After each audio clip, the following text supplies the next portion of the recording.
Psalm 10. Why, O Lord, do you stand far away? Why do you hide yourself in times of trouble? In arrogance the wicked hotly pursue the poor. Let them be caught in the schemes that they have devised. For the wicked boasts of the desires of his soul, and the one greedy for gain curses and renounces the Lord.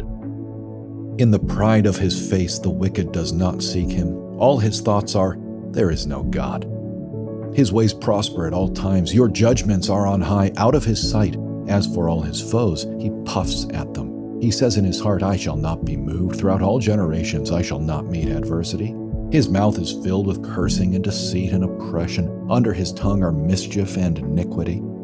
He sits in ambush in the villages. In hiding places he murders the innocent. His eyes stealthily watch for the helpless. He lurks in ambush like a lion in his thicket. He lurks that he may seize the poor. He seizes the poor when he draws him into his net. The helpless are crushed, sink down, and fall by his might. He says in his heart, God has forgotten. He has hidden his face. He will never see it. Arise, O Lord. O God, lift up your hand. Forget not the afflicted. Why does the wicked renounce God and say in his heart, you will not call to account? But you do see, for you note mischief and vexation, that you may take it into your hands. To you the helpless commits himself. You have been the helper of the fatherless.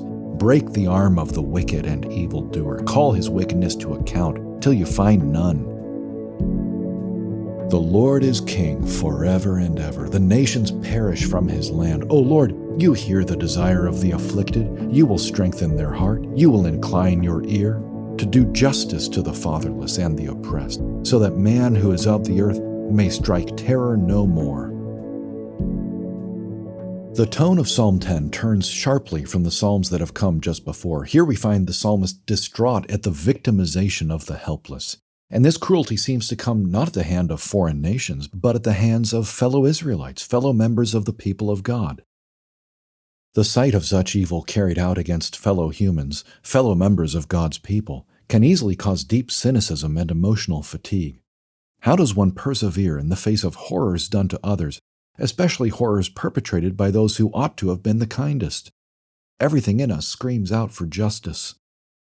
David feels the same way, but he realizes that you do see, for you note mischief and vexation, that you may take it into your hands. Verse 14.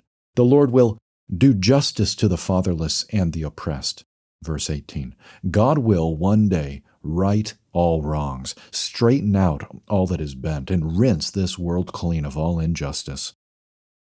And how do we know this? Because in the middle of human history, God proved the lengths to which he was willing to go to undo injustice. He sent his own Son, the one man who was ever truly just, to go to a cross and swallow all of the injustice of all of those who would simply trust in him.